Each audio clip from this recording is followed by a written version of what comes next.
Design thinking is usually associated with creativity. And some people would say, oh, I'm not creative. How is it applicable to me? What would you say about that? I've received a lot of questions about creativity. Design thinking is only for creative people. Well, that's actually a myth. This product that we developed, this Halo Halo Master, we developed this. The first time we developed it, we got so many complaints. And I'm the only one excited. And my chef partner and other investors, they were like, stop it. I see. So let's talk about if you were to look at your life and apply design thinking, what problem would you like to solve? Financial. That's the first thing I like to solve. Actually, it's in my book.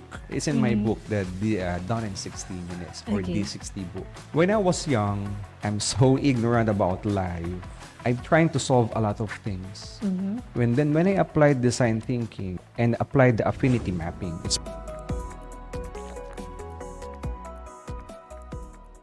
So, Roq, you currently lead the marketing committee of the for the Philippine Society for Talent Development, or PSTD. Can you share briefly what PSTD is and who should join? okay. So, Philippine Society for Talent Development is a community of all top learning and learning developments, professionals. These organizations raise the bar of training and development, or learning and development here in the Philippines, focusing into the talent development. It's a really good community, and now as a head marketing committee, we are trying to make an awareness because they've been into the industry for a couple of decades now. And this is a perfect time now to give them a highlight and showcase. Kasi when I joined here, I was surprised. All the best learning and development trainers are here. And I was like, wow, why this? Why we don't know these organizations now? Why I just introduced to this organization just really recently? So, again, if you're into HR, learning and development, and love to train people, this is the organization's perfect for you. So, Roq, you're very passionate about design thinking. I'm curious, what is design thinking and why should people care about it? Okay, so design thinking, I've been teaching that in the Philippines since 2015. No?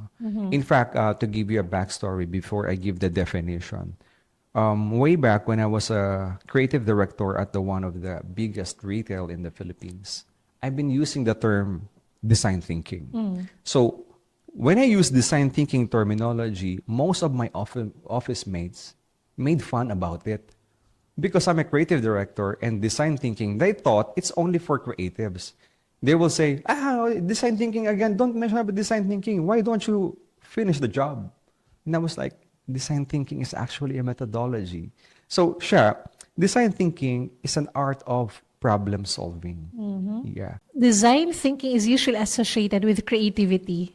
And some people would say, oh, I'm not creative. How is it applicable to me? What would you say about that? Actually, I've received a lot of questions about creativity. Design thinking is only for creative people. Well, that's actually a myth. No? When you look at the Stanford where they're offering this, most of the students there or who take that design thinking methodology most of them are scientists, doctors, professionals, and seldom creative people. And I don't believe that we are not creative. In fact, this is what I'm always saying in every workshops that I conducted, that we are born creative. We are born creative. Imagine this. Look at the kids. Before they learn how to speak, run, walk, they first learn how to draw. So when you're thinking of a solution to a particular problem, that is designing. That is creativity. So that's why I told all my to all my friends, and even the company that I'm consulting, you are creative. The fact that you're thinking of a solution to this problem, that is designing in other form. Because most of us people who think about designing is only for designers architects, interior designer. No, there's a design as well for those people who are, or for the professionals. We have other definition of, I think this is just another definition of creativity. Yeah. But again, we are all creative. We are all creatives. That's Yes. so empowering, especially coming from a creative like you. Mhm. In your own life, what were some of the beliefs or maybe one belief that you had to unlearn in order to apply design thinking? Interesting question. I've been thinking about that now. First of all, I need to unlearn my self-limiting belief. In self-limiting belief, there are so many aspects as well.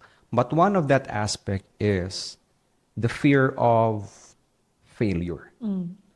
So fear of failure, for a long time, I thought being failure is like you're not good at what you do. No, being a failure is something like you're the least in the crowd, because this is what we thought in the school. In the school, if you're a failure, they're gonna label you as the least students. No? You are not good in academically, but in reality, this is what I learned. Failure is actually an opportunity to improve yourself. Yeah. Failure is a failure when people told you this is the areas that you need to improve. That is your opportunity to grow, no, to improve that particular area. So same thing into branding and same thing into the product, no. When you're developing a product or developing a process, when people give you a feedback or negative feedback, that's good. So this is what one thing that I learned every time I encounter problem or challenges. I'm so excited. This product that we developed, this Halo Halo Master, we developed this. The first time we developed it, we got so many complaints. And I'm the only one excited. And my chef partner and other investors, they were like, stop it. No, it's not gonna grow. Let's not continue this. This is not gonna go further. And I was like, no, this is an opportunity. What we can improve?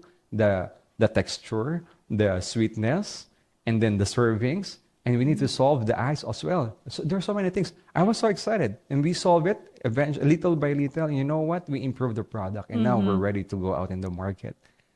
So, Amazing. yeah, it's really the mindset, no, of a self-belief, that kind of fear of rejections, the failure. I take it out in my, I just look at it in a other perspective, that there's an opportunity, in every failures. And I completely agree. I also get so excited when I have problems because once I solve that problem, it becomes a book or a keynote or a training program. And I share this in one of my TEDx talks that problems are simply possibilities waiting to be ignited. So that makes the two of us weird. Okay, so you also advocate about micro changes. What were some of the micro changes you applied in your own life that had massive results? Interesting, micro changes. No, when I look at the micro changes, again, there are so many things that I need to unlearn because, again, I am not a born leader. No, but this is what I discovered. You can, learn to be a good leader. You can learn to do that kind of practice. Because why I say that, because I didn't grow to a decent family. No, so my father is a jeepney driver. My nanay is a labandera. So I don't have a role model in the family. So I don't understand the leadership and how to do these things. In fact, when I was young, I thought my dream is to become a tricycle driver. That's my dream. I want to be a carpenter because that's the things that I see in the area. But when I get exposed to these professional people, to the executives, I was like, what's happening? No, what's happening? Maybe my world is so focused on this area. Maybe there's something beyond this, no, that I need to do. So that's where I need to unlearn a lot of things. But one of the micro learning things that I need to, the things that I need to unlearn is the micro learnings is the waking up at least 30 minutes earlier than my usual wake up time. So I did that for a couple of because to create a habit, you have to do it a 55 days straight. No? So I created a habit of waking up 30 minutes earlier continuously for 55 days. And so be it. No? I was my body clock now. I wake up as early as 5 a.m. Wow. Yeah, even I sleep at 2 a.m. This is something that annoys me because I will wake up at 5 a.m. Even if you Yeah, even if I sleep at you're 3 supposed to a.m., sleep more. my body clock wakes me up at 5 a.m. That's like, my goodness, no. Because I thought that to myself, no. That's a micro learning. So that kind of habit created a lot of opportunity to me. So waking up earlier gives me more time to do something important. So what is that? I've been longing to write down a book, and doing this, waking up earlier than my usual, was able to accomplish the books that I did, which is called The Done in 60 Minutes. Yeah, it's a design thinking. Congrats. Yeah, thank you so much. Yeah, it's a design thinking for life on how to solve your everyday struggles, no, in just 60 or less than 60 minutes. Everyday struggles in just 60 minutes. Yes. Okay, so let's put that to test. Yeah, of course. Yeah. Okay. So my problem right now is I want to wake up earlier, like 5:30 a.m. But my body needs 9 hours in bed to get 8 hours of quality sleep. So for me to achieve 5 a.m., I need to be in bed earlier, right? But I have lots of beautiful, great, wild ideas at night related to business and life. And so sometimes I would stay up late because it's more exciting to think, more exciting to chat with friends and family. So how can I solve that problem Okay. in 60 minutes? I'm not a sleep expert, but you have, for me, first is you have to study, or you have to monitor your routine. Okay, monitor your energy. In fact, for me, this is part of the book that I'm developing about time management. In fact, you cannot manage time, but you can manage your energy. Okay, so when your energy is running low or is running out, this is the time you need to rest. If your body clock, if you're pumps up or you're more enthusiastic or more energy during at night, so I think you need to sleep during days. Yes, because in science, correct me if I'm wrong, no? But based on my study, what I studied, no, based on my research, you can accumulate the sleep, 8 hours sleep, the entire day in 24 hours. It's not necessarily that you need to sleep 8 hours the entire day. Straight. Mm-hmm. You can accumulate that. For example, I only have 4 sleeps a day. In fact, since I was 18, I only sleep for 4 hours. Oh. Yes, I train my body because I need to do a lot. Yeah, if you're poor, you have to work harder. If you're rich, you have to sleep 8 hours, 12 hours. You're rich already. Okay? But if you're poor, you have to work double time. That's why I only sleep 4 hours. And that's what I do until now. I need to work double time. I need to be as rich as Sir Roy. So, so I Nice. have to do a lot of things. No, I have to do a lot of things. That's why I need more time to do this stuff. So anyway, I get some of most of my sleep now during the day. So I took a power nap. If I'm tired, I just rest. I listen to calming music. I put a timer, 15 minutes, 30 minutes, and then that's how I refresh, I myself. see. So your body got used to the 4 hours of sleep, and you still can function properly. Yeah, but at the end of the day, it's just listen to your body. Yeah, if Yes. you feel tired, just get some sleep. In fact, I told that to my clients, to my consulting clients. I told them, I'm not feeling well today. Okay, can we meet later, 4 p.m.? Do this because I have to take a nap. What's the biggest myth that people have when it comes to building better habits? Biggest myth actually boils down to the fear. No, the biggest myth is again your self-limiting belief, and there are so many self-limiting belief. No, And one of it is, again, fear of not accomplishing it. I think that's one myth there. And I've met a lot of people, 8 out of 10.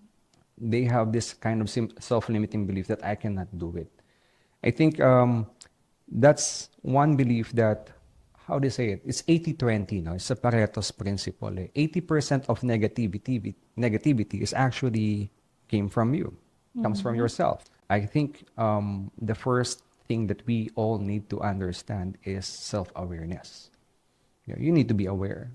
If you if you understand yourself, or if you something like discover who you are, even those words that will be coming from other people, you're not good in public speaking, you're not good in this one, all of this is just noise, because you believe in yourself. I just made a mistake, and all people made mistakes. For sure I can overcome this, and for sure next time I will not do this again. Okay, that is self-belief. So if people don't develop that or don't recognize that, I think they will be trapped in the loop. How do you talk to yourself? What do you tell yourself when you look at yourself in the mirror? Well, I have so many positive self-talk. Coming from a poor family, nako, I'm telling you, I have so many positive self-talk. Okay, and then I'm not good in leadership. I was until still learning. I'm a learner person. That's why I'm telling about I'm not good at this, I'm not good at this, because I always leave room for improvement, areas for improvement. So I'm always telling myself that this is just temporary. All challenges are just temporary. Okay, all of challenges temporary. You are just challenging right now. You're experiencing this because God is giving you another challenge. So if you overcome this, that's good. And then for sure, God will give you another challenge. Okay. So same thing happened to me. When I was working in a corporate, for 6 months, they've been so difficult to me. In fact, they made a bet that I will not make it for a year. Yes, I discovered that. And I almost resigned within 6 months because of that kind of treatment to me. Office bullying, I can tell you everything now. So I experienced that, the office bullying. So I almost give up for that challenge. But here, my positive self-talk told me, you can do this. If you overcome this, you have a great story to tell. And I was like, wow, come on, bring it on. Yeah. And now, actually, it's a blessing in disguise. It's like a slingshot, by the way. It's like a slingshot. You're being stretched. You're being stretched. So I thought to myself, this is one of my positive self-talk. You're just being stretched right now. The slingshot. In fact, I wrote this in my short book, The Slingshot Factor. So that's what's happening to me. So you're being stretched right now. People are being difficult. You cannot get investments. You don't meet your sales target right now. People are resigning. People are saying bad things about you. You're just being stretched. So once you release that, boom, you can imagine how far you can go. Amazing. So maybe that's the reason why you get excited when you have problems. Yes. Right? So when you say design thinking, is that related to the way you think? Yes, perfectly. Yes, you're right. Design thinking is not just a methodology. It's actually a mindset. I A see. mindset where you put human in the center. That's why it's called human-centered methodology as well. So design thinking is actually looking into the other's perspective, not in yourself. Not the other way around. Because most people, they will say, I cannot achieve it because I'm lacking this, I'm lacking this. No, I don't have manpower, I don't have the technology, I don't have this, I don't have this. It's all self-centered. You will not grow if you're self-centered. And human-centered design, or in design thinking, is all about the other people. How can I serve people? How can I serve them? I have limited resources, but how can I serve them? How can I do this with my resources? So that's how design thinking works. It's I all about see. the mindset. I see. So, how can design thinking help leaders empower their teams, not just manage them? It's really nice, no? In fact, it starts with empathy. Okay, it starts with empathy. But this is what I observed, no, in since I started doing trainings about leadership. Since I'm teaching this, I keep on researching about leadership, and I figured and I discovered that we most of the Filipinos are studying Western style of leadership. And that's why there's a misaligned or not clear to other people, no, the way these leaders behave and others, the subordinates behave, because we are using the westernized style of leadership. Yeah, I have so many friends. They're taking up leadership from Western countries. And I told them, you know what? We have our own leadership. And it's based, rooted into the Filipino psychology. And it's called Kapwa leadership. Westerners' leadership is self-centered, is individualistic. I am great. I am the best. I am the one. But in Filipino, we are the best. We are one. We are family. It's really different. In Philippines leadership, you cannot grow alone. In Western leadership, I will grow alone. Michael Jordan, Elon Musk, name it. All those people, Steve Jobs, they thought that this company will not exist because of them. But in the Philippines, it's different. This one, the we becomes one.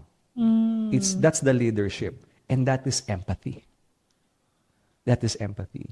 It's ingrained to our system. That's why if you can observe most of the leaders who manage them alone, they are alone. They are alone. They're just them. They don't have much that friend. No. But those leader who believes in collaborations, that the team is really the essentials. The team are really essentials in growing this company. These people grows together as well. They're really intact. No? So even if they resign from this company, the other people will follow them. If you observe that, no? For Yes, sure you yes. observe that. So because of that Kapwa leadership, that I Kapwa see. leadership, Yes, I observed that great people follow their leaders. For example, if a leader resigns from this company, sometimes he takes the entire department with him, or maybe that entire department follows. Yeah. transfers with him as well. I Yeah. see that And there's a happening. big comparison, no? When that person being replaced, there's a big comparison. Our previous leader, they don't do this. Yeah, they compared. Again, because of our cultural difference. Yeah. We have our own leadership. I studied this and I was so surprised. There's a Filipino psychology. And then most of the leadership training that I attended is all westernized. And I was like, there's a really misaligned here. Kapwa leadership Kapwa that starts leadership. with empathy. Yes. So, what does it mean to design a team culture, and where do you see leaders get it wrong? Okay, I think it starts with empathy. The leaders get it wrong because they don't put themselves into the shoe of that person. Okay, that's still related to the Kapwa leadership, the Filipino style of leadership, which is again ingrained to our system, into our DNA. So if you put yourself into other shoes, you will understand, no, the how it feels like, no, what it feels like if you push that person, what it feels like if you push that this person to meet the deadline, to reach the sales goal. Okay, because if we don't know, there's gonna be a lot of pressure, friction, etc. No? And Yeah. that person will resign. But if you have empathy or kapwa, no, if you understand, if you put yourself in the shoe of that person, you will understand that we are all not built the same. We are all different. You will recognize that. And not all of us have the same capability like you and like the other people. So if you understand all of the strengths and their capability, I think you will be an effective leader. And then I think this is most of the leaders, didn't see that the capability is not equal. Oo. Let us say your position is a senior manager, but the senior manager, again, they have a different capabilities to other senior managers. So you cannot just compare this person to another person because they're different. Yeah. In fact, in science, no, in science, we have different fingerprints. So imagine 1 billion people, 1 billion different capabilities. I can't do what you can do. No? Even if it tell me, Roq, you can do this. I'm telling you, I might, no, but not as good as you. No. We have different capabilities. No, I may no overpass this, or I may produce excellent on this one if I can. It's a different capability. No, capability is because beyond or lacking. So I think this is something that most leaders miss. No? No? Putting themselves in the shoe of their people. I see. So let's talk about if you were to look at your life and apply design thinking, what problem would you like to solve? Financial. That's the first thing I like to solve. Actually, it's in my book. It's in my book, the Done in 60 Minutes or Okay. D60 book. When I was young, I'm so ignorant about life. I'm trying to solve a lot of things. When I applied design thinking, and applied the affinity mapping, it's part of the design thinking process. Affinity mapping. When I affinitize my problem, it boils down into four major problems lang pala. Okay. So the four major problems is financial or wealth, health, cognitive, and social. Social or spiritual, no? But I put it as social. So in again in those four areas, no, wealth, health, cognitive, and also socials. So I have to balance everything, no. And this is in Tagalog what we call bugkos or totality of life. Because if I answer your question, I need to focus more about financials. Yeah, I'm really good in financials, but I'm lacking of cognitive power. So I can get easily scammed. No? And then I'm lacking of my physical health, which is whatever I earn is just payment for my hospitalizations whatsoever. Now, I'm lack of social, so I have money, but I have less people or loyal people with me. So I have to make balance of everything. But if I focus more on my health, yeah, there's so many body beautiful people now. But ask them, do you have money? They don't have money because they focus more on their health. Ask them, do you know about ChatGPT or AI? Oh, I'm not thinking about that because they don't have lack of cognitive. And then about socials, they only have few people because they're focusing more in one area.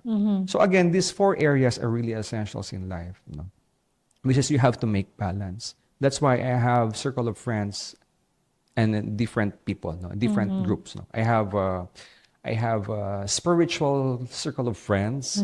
I have entrepreneurial circle of friends. I have speakers and trainers circle of friends. And then I have drinking buddies. No? We just drink. We don't talk about anything. We just drink. So circle of friends.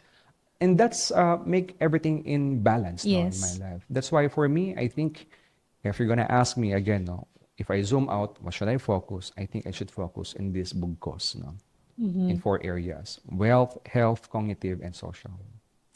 Very, very well said, Roq. And thank you so much because I now have a better understanding about what design thinking is and how important it is in our lives. So now let's go to the what I call the fast and fearless talk. Okay, here we go. Okay. Let's bring it up. What is one small act of kindness a leader can do to make the people in the organization feel truly seen and valued? Okay, a little act of kindness is actually recognition for me. No? It's recognition. No? Recognition in even in small wins or micro wins that they did, give a recognition. Don't be, you know, don't be so something like Stingy. yeah, stingy about giving compliments or recognition. A little achievement, in fact, could go a long way. In fact, for me, when I define success, I told them this success is actually composed of small wins. So if imagine if that person, no, if you really want to empower that person, tell them, "Wow, you came early. Congratulations." Imagine they're working really hard and then haven't heard any thank yous. Let me share to you one story. Okay, so I have this company now, and I'm talking to the supplier, and the supplier, I'm talking to the messaging app, and she's really stressed, and she replied after an hour, and she kept on saying, "Sorry, sir, I replied late. Sorry, sir." No, it's okay. You don't have to say sorry. In fact, I'm not expecting for you to reply right away. And then afterwards, after a long conversation, I told her, "Thank you for your hard work." Sabi niya, hu. Thank you so much, sir. You're the only person who appreciate our work. Uh, Sabi ko, and I told her, well, you're working, I'm working. I know you're really working really hard. That's why I appreciate it. You know what? After that, all my transactions, when I messaged her, she replied right away. She just wanted to hear my last word. Thanks for your hard work. mm. And she puts a smiley face. God bless you, sir. God bless you too. Yeah. Thanks for your hard work. It's a very magic word. Yes, appreciation, recognition, they go a long way. Agree. What's a leadership lesson you learned the hard way, but you're so grateful for it? Okay, for me, journey as a leader, learned the hard way. In fact, empowerment. I made a mistake, empowering too much. I think everything's too much is really dangerous. Everything's too much. I empowered too much of my people. Since they get so empowered, they thought they can do what I can do. They decide. They go straight to my boss. So they bypass me. They bypass me. They say, we don't need you actually, sir. We already have this approved already. By whom? By the VP. Why didn't inform me? It's okay, sir. You told us, no? It's okay to go straight there. Oh, yeah. So it's my mistake, no? It's my mistake. So this is a hard thing, that I learned. Too much of everything. That's why in a bottle of alcohol, it says there, drink moderately. So in leadership, there is empower them moderately. So you need to gauge as well if they're really ready to take this kind of opportunity of this kind of task. So that's why moving forward in everything that every people that I handled through leadership, I just put it into one step at a time. I'm gauging the capability of that person. This person can do this, then I give another task. And then if this person is really trustworthy, and then that's where I give the go signal. That's the empowerment all the way. Go ahead, I give you the power, the authority. You can talk to this client and tell them, I gave you this direction. So, And it's really effective. It's really effective. yeah, capability and character build trust. Again, Yes. it's really hard. It's really hard. You cannot just easily trust these people because they're tenured in the company, Yes. and you don't gauge yet their capabilities. So it's really hard, it's not and it's not one size fits all. It's not one size fits all as well. Agree. Uh-uh.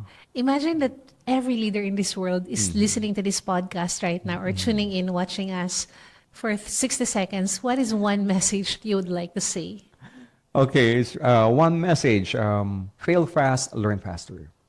That's my favorite.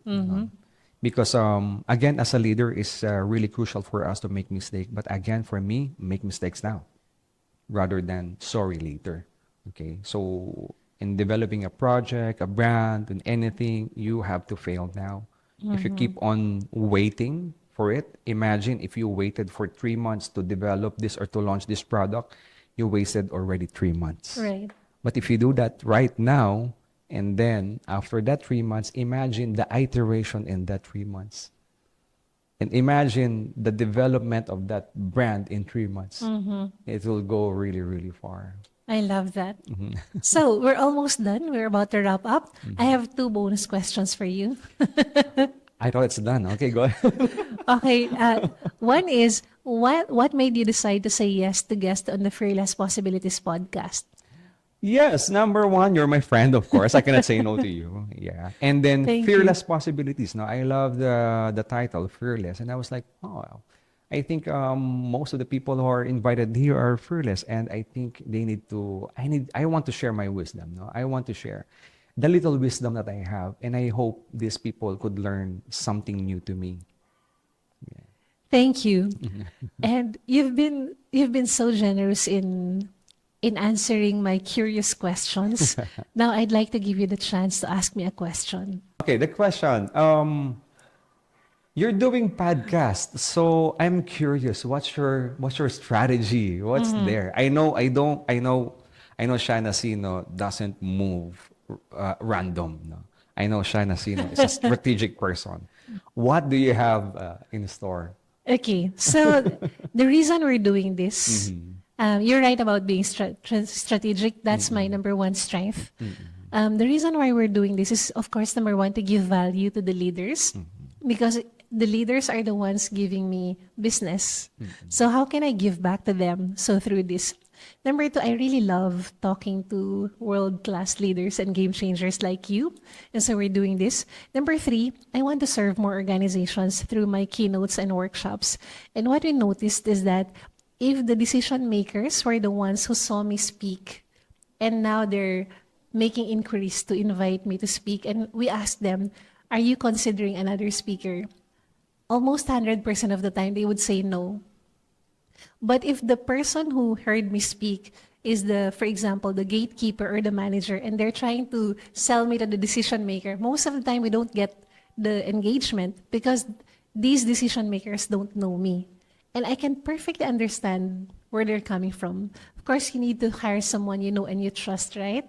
So this podcast is my way of making it easy for them to trust me, because I'm so confident that I have solution to their workplace problems.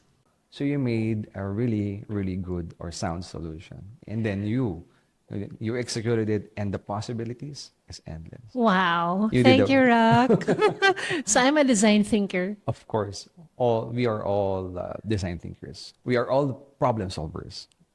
Agree. And I love solving problems. Math was my favorite subject in school. So yeah, this is so exciting for me. Thank you, Roq, for guesting on the podcast.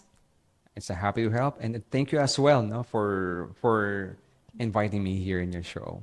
Thank you for tuning in to the Fearless Possibilities Leadership Podcast. If you enjoyed this episode, I have a small favor to ask. Please like this video and subscribe. It's a simple way to help us reach and inspire more leaders. Okay, I'll give you a few seconds to do that. Done? All right, thank you so much. Again, this is Sha Nacino. Stay human and keep unlocking possibilities. See you in our next episode.